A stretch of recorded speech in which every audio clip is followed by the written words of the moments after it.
All right, welcome back, guys. Reading How to Train Your Dragon, which I have to admit, I've never watched the movie, so it's going to be really interesting to me. I hope you like the first few chapters where we met Hiccup and a few other boys, and they had to go into the dragon nursery and steal their dragon. And last thing we knew was Fish Leg did not get a dragon, so Hiccup gave him his, and then ran him back in. But if you don't have a dragon, you get kicked out of the tribe. Hiccup is the chief's son, so it'd be really bad if he gets kicked out of the tribe. So we'll see what happens. Chapter 3, Heroes or Exiles. The boys scrambled over the slimy pebbles at the edge of the beach and back up Madman's Gully, the gorge that they had climbed through a couple of hours before. This was a narrow crack in the cliffs filled with large rocks. They tried to move as quickly as they could, but this is difficult when you're slipping and sliding over huge stones covered in ice, and they made painfully slow progress. A dragon that hadn't been put off by the snow came shrieking down the gorge. He landed on the warthog's back and started savaging him, sinking his fangs into Warthog's shoulder and wrapping red lines into the arms. Cooper bashed the dragon on the nose with the handle of his axe, and the dragon let go and flapped away. But a whole wave of dragons replaced him, pouring into the canyon with awful rasping cries, fire shooting from their nostrils and melting the snow before them. Talons spread wickedly as they swooped downwards. Goober stood legs wide apart and whirled his big double-headed axe. He threw back his great hairy head and yelled in a terrible primeval yell that echoed down the sides of the gorge and made the hairs on the back of Hiccup's neck stick straight up like spines of a sea urchin. Individually, dragons tend to be a healthy sense of self-preservation, but they are braver when they're hunting packs. They know now that they had all the advantage of massive numbers, though they didn't check their flying for an instant. They just kept on coming. Goober let go of the axe. Spinning end to end, the axe soared up through the softly falling snow. It hit the biggest dragon of the lot, killing him instantly, and then kept on going, landing in the snowdrift hundreds of feet away and disappearing. This made the rest of the dragons think a bit. Some of them scrambled over each other in their haste to fly away like yelping dogs. The others came to a halt, hovering uncertainly, screaming defiance, but keeping their distance. Waste of a good axe, grunted Goober. Keep going, boys. They could come back. Hiccup needed no encouragement to keep going. As soon as he got out of the gorge and onto the marshy land behind it, he broke into a stumbling run, every now and then falling flat on his face in the snow. Sometime later, when Goober reckoned they were a safe distance from Wild Dragon Cliff, he yelled at the boys to stop. Very carefully, he counted the heads again and checked if he hadn't lost anybody. Goober had spent a pleasant 10 minutes standing in the mouth of the dragon's cave, wondering why they were such a terrible racket and what he was going to say to Stoic the Vast if he lost his precious son and heir for good. Something tactful and sensitive, he supposed, but tact and sensitivity were not Goober's strong points, and he took the first 5 minutes to come up with. Hiccup copped it. Sorry. Then spent the next second 5 minutes tearing his beard out. Consequently, although secretly mightily relieved, he was not in a good mood. And soon as he could get his breath back, he exploded all over the place, and as the boys stood shivering violently in a bedraggled line. Never in 14 years have I come across such a load of hopeless barnacles as you lot. Which of you useless mollusks was responsible for waking up the dragons? I was, said Hiccup, which wasn't strictly true. Oh, that's brilliant, bellowed Goober. Just brilliant. Our future leader shows off his magnificent leadership skills at the tender age of 10 and a half, and he does his best to annihilate himself and the rest of you, a simple military exercise. Snotlot sniggered. You find something amusing about that, Snotlot? Asked Goober with a dangerous softness. Everybody is on the limpet rations for the next 3 weeks. The boys groaned. Smart work, Hiccup, sneered Snotlot. I can't wait to see you in action on the battlefield. Silence, yelled Goober. This is your initiation, not a day out in the country. Silence, or you'll be lunching on lungworms for the rest of your lives.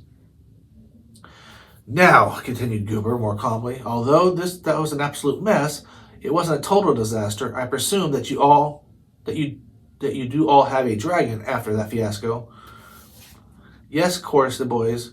Fish Legs took a sideward glance at Hiccup, who was staring straight ahead. Lucky for you, said Goober ominously, so you'll have all passed the first part of the dragon's test. There are, however, still 2 parts that you have to complete before you can become a full member of the tribe. Your next task will be to train this dragon yourself. This will be a test of the force of your personality, and you will assert your will over their wild creature and show it who is master. Your dragon will be expected to obey simple commands such as go and stay, and hunt for fish for you in the way that dragons have hunted for the sons of Thor since anybody can remember. If you're worried about the training process, you should study a book called How to Train Your Dragon by Professor Yabish, which you will find in the fireplace of the Great Hall. Suddenly Goober looked very pleasant with himself. I stole that book from the Meathead Public Library myself, he said modestly, regarding his very black fingernails.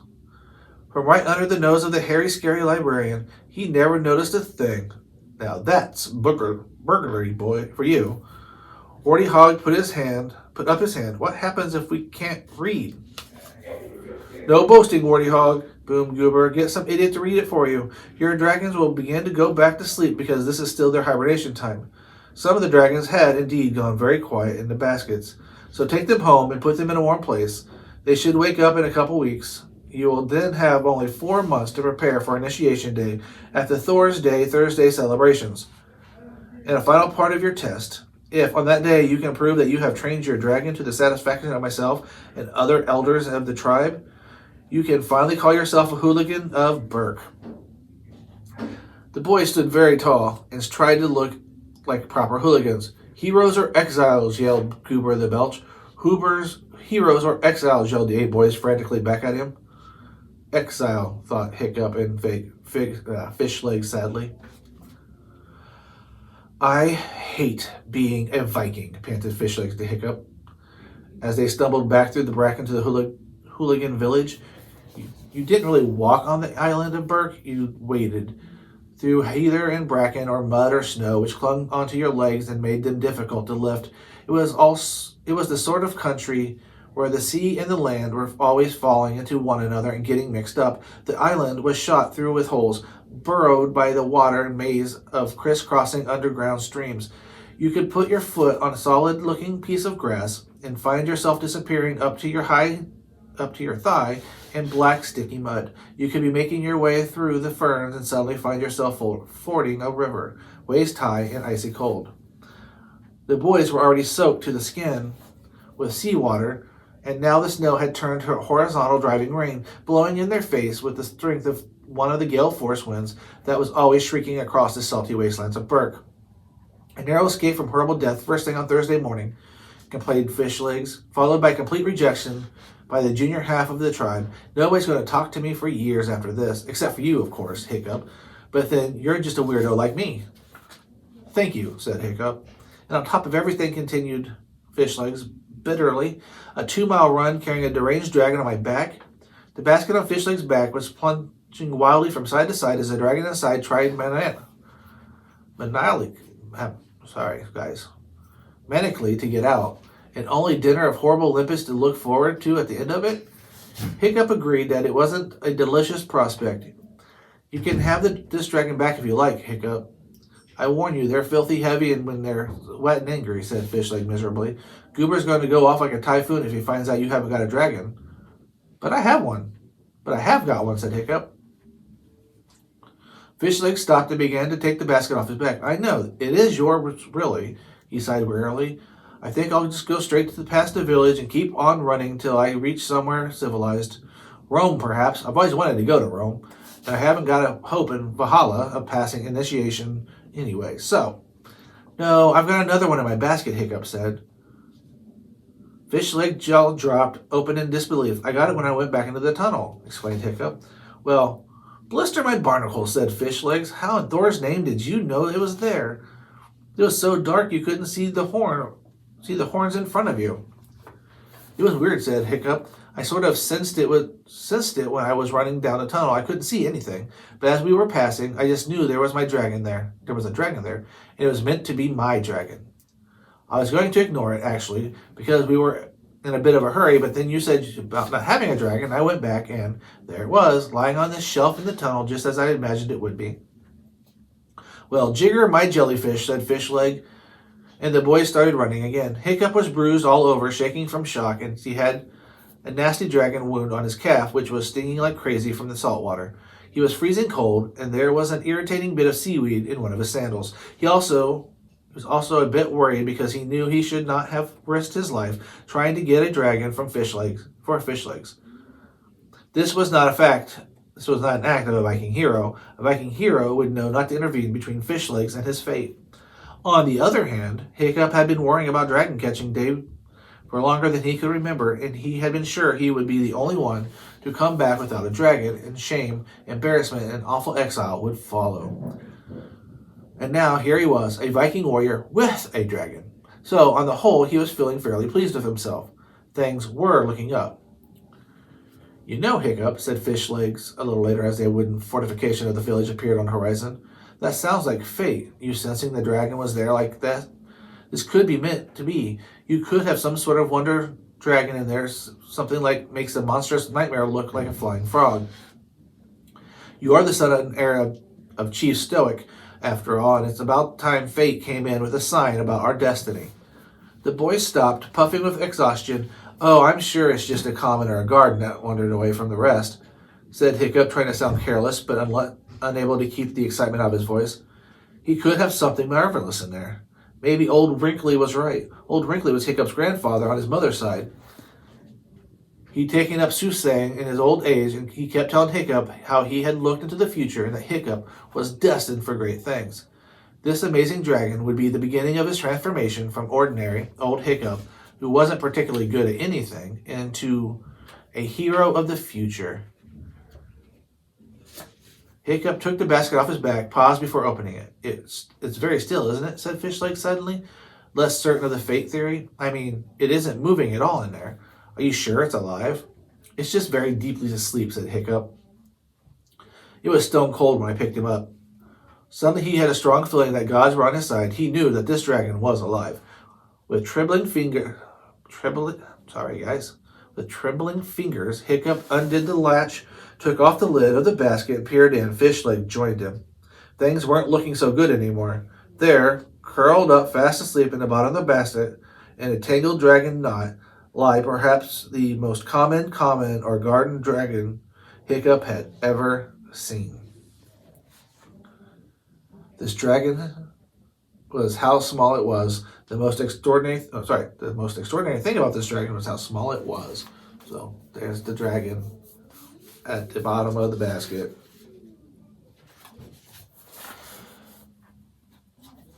Absolutely, the only extraordinary thing about this dragon was how extraordinarily small it was, and it was truly extraordinary. Most dragons that the Vikings used for hunting purposes were about the size of a Labrador retriever. The adolescent dragon the boys were collecting weren't quite that big, but they were nearly full grown.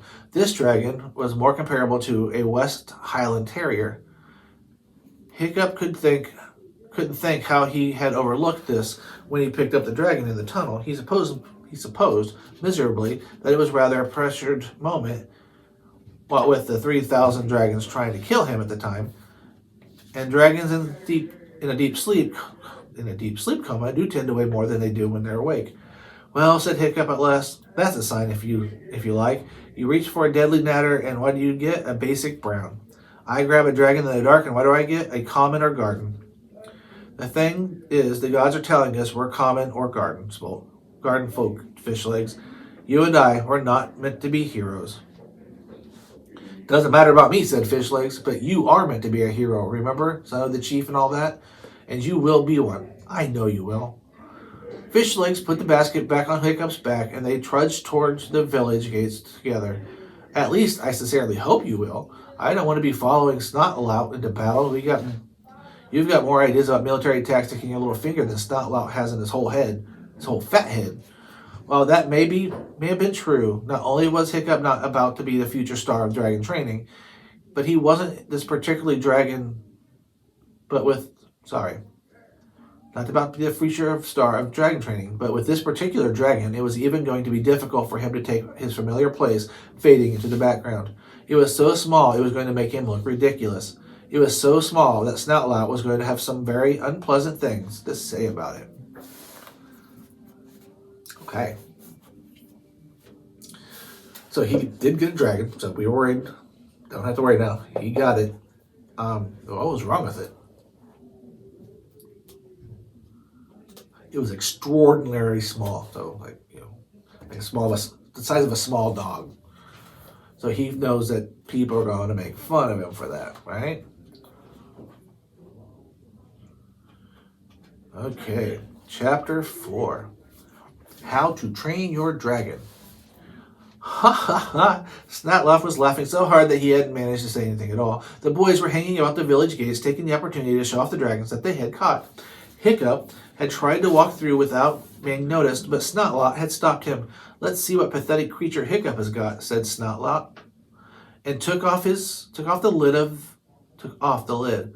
Oh, this is brilliant! Look at it, said Snotlout when he finally got his breath back from laughing. What is it, Hiccup? A brown bunny rabbit with wings? A flower fairy? A fluffy flying frog? Gather around, everybody, and see the magnificent animal that our future leader has caught himself. Oh, Hiccup, you are useless, crowed Speedy Fist. You're the son of a chief, for Thor's sake. Why didn't you get one of those new monstrous nightmares with the 6-foot wingspan and the extendable claws? They're really mean killers, they are. I have one, grinned Snotlout, gesturing to the terrifying-looking flame-red animal fast asleep in his basket. I think I shall call her Fireworm. What are you going to call yours, Hiccup? Sweetums? Sugar Lips? Babyface? Hiccup's dragon took this particular moment to give a huge yawn, opening his tiny mouth wide to reveal a flickering, forked tongue and very pink gums, and absolutely no teeth at all. Snotlout laughed so hard that Speedy Fist had to hold him upright. Toothless, cried Snotlout. Hiccup has found himself the only toothless dragon in the uncivilized world. This is too good. Hiccup the useless and his dragon toothless. Fish Legs leaped to Hiccup's defense. Well, you're not allowed that monstrous nightmare you've got there, snot-faced Snotlout. Only the son of the chief is allowed a monstrous nightmare. That fireworm dragon is Hiccup's by right. Snotlout's eyes narrowed. He grabbed Fishleg's arm and twisted it viciously behind his back. Nobody's listening to you, you plankton-hearted fish-leg disaster area, sneered Snotlout. Thanks to you and your sniveling, sneezing disability, the whole military operation was nearly a total disaster. When I'm chief of this tribe, the first thing I'm going to do is boot anybody with a pathetic allergy like yours straight out into exile. You're not fit to be a hooligan. Fishlegs went very white in the face, but he still managed to gasp out, but you are not going to be chief of this tribe. Hiccup is going to be chief of the tribe. Snotlout dropped Fishleg's arms and advanced menacingly on Hiccup. Oh, is he? Oh, he is he? Jeered Snotlout. So I'm not allowed that monstrous nightmare, am I? Our future leader's keeping very quiet about it, isn't he? Come on, Hiccup. I'm stealing your inheritance. What are you going to do about it then, eh? The boys all looked solemn, and Snotlout really had broken an ancient Viking rule. Hiccup should challenge you for the dragon, said Fishleg slowly, and everybody swiveled around to look unexpectedly at Hiccup. Oh, brilliant, muttered Hiccup under his breath. Thank you, Fishlegs. My day just gets better and better. Snotlout was a great brute of a boy who didn't really need dog's breath help when it came to bashing people. He wore specially constructed bronze-tipped sandals in order to cause maximum damage when kicking people. Hiccup tried to stay out of his way as much as he possibly could, but he couldn't ignore this insult to his status now that Fishlegs had helpfully pointed it out, without looking like a coward in front of the other boys. And if you became known... Oh, sorry, I'm like Fishlegs, aren't I would have killed us all right then if the dragons... If you became known as a coward in the hooligan tribe, you might as well go to the whole hog and wear a pale pink jerkin, take up playing the harp, and change your name to Ermintrude. I challenge you, Snot-faced Snotlout, for the dragon Fireworm, who is mine by right, said Hiccup. trying to hide his reluctance by speaking as loudly and formally as he could. I accept your challenge, said Snotlot, super fast, grinning all over his horrid smug face. Axes or fist? Fist, said Hiccup, because axes were a really bad idea. I shall look forward to showing you how a real future hero fights, said Snotlot. And then he remembered something. After the initiation thing on Thursday, though, I don't want to stub my toe or anything while I'm kicking you all around the village. Hiccup might win, Fishleg pointed out. Of course he won't win, boasted Snotlot. Look at my sporting ability, my Viking courage, my capacity for mindless violence. I shall win just as surely as I shall be king of this tribe one day. I mean, look at my dragon, then look at his dragon. He pointed mockingly at Toothless. The gods have spoken. It's only a matter of time. In the meantime, Snotlot carried on, I shall live in fear of being gummed to death by Hiccup's terrifying toothless terrapin. And Snotlot sauntered off into lordly fashion, giving Hiccup a nasty kick to the shin as he did so. Sorry about the challenge, Fishleg apologized after they had left the baskets, with the dragons in them under their beds at their homes. Oh, don't worry about it, said Hiccup. Somebody will have gotten me to do it anyways. You know how they all love a fight. Fishleg and Hiccup were going to the Great Hall to look for the book Goober had recommended, How to Train Your Dragon by Professor Yabish. As it happened, confided Hiccup, I know a bit about dragons already, but I haven't the foggiest clue how to start training one. I would have said that they were virtually untrainable, and I'm really looking forward to getting some tips. The Great Hall was a hullabaloo of young barbarians fighting, yelling, and playing the popular Viking game Bashy Ball, which was a very violent contact sport with lots of contact and very few rolls. Hiccup and Fishleg found the book tucked away in the fireplace, practically in the fire. Hiccup had never noticed it before. He opened the book. I have included a basic replica of How to Train Your Dragon by Professor Yabish here in order that you can share the experience of Hiccup of following that book for the first time, full of hope and interest and expectation.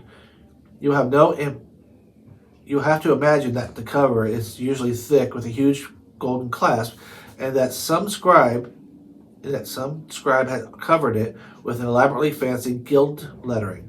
It looked very inviting indeed. So that's what the book looks like. How to Train Your Dragon by Professor Yobish, B.A.M.A. Hans, Cantab, etc. Big X Books, 10th Anniversary Edition, winner of the Best Book for Barbarians Gold Award. This book is dedicated to my mommy, with love from your dearest Job. It's copyrighted. It says I wrote in it, Beowulf is a softie. My dad is tougher than you. No way. My dad's cool. Your dad could have your dad for breakfast. So somebody wrote in the bottom of it. That's what that was. It shows people removed it. About the author, Professor Yabish has spent many years in the wild observing dragons in their first natural habitat. This book is an accumulation of his research and is the definitive textbooks on the subject of these fascinating creatures.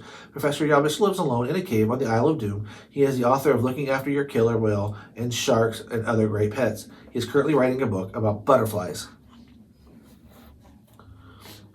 Chapter, the first and last. The golden rule of dragon training is to yell at it. The louder, the better. The end. How would you train your dragon? Look inside for all the answers in Professor Yobish's hugely entertaining, informative book. Follow his simple advice, and you will soon be on your way to becoming the hero you've always wanted to be. Praise for How to Train Your Dragon. This book has changed my life. Squid-Faced the Terrible. A brilliant book. The Meathead Monthly. Nobody yells better than Professor Yabish. This is a sensitive and well-researched book that contains all the information you need to turn your dragon into a pussycat. The Hooligan Observer. Yabish is a genius. The Viking Times. Price: one smallest chicken and 20 oysters. So that's the back of the book. That's it, said Hiccup, furiously turning the book upside down and shaking it and trying to see whether there was anything other than a single page of paper inside it. Hiccup put the book down. His face was unusually grim. Okay, Fishleg, he said, unless you're any better at yelling than I am, we're on our own. We're going to have to work out our own method of dragon training. All right, that's the end of that chapter. So they had a dragon that the kids made fun of because it had no teeth and called it Toothless. But they went to the Great Hall to find the book that the goober told them about how to train your dragon. And we got to read it, didn't we? How did it say to train your dragon? Yell at it. Yell at it a lot. That's all there is. That's it. That's the whole thing.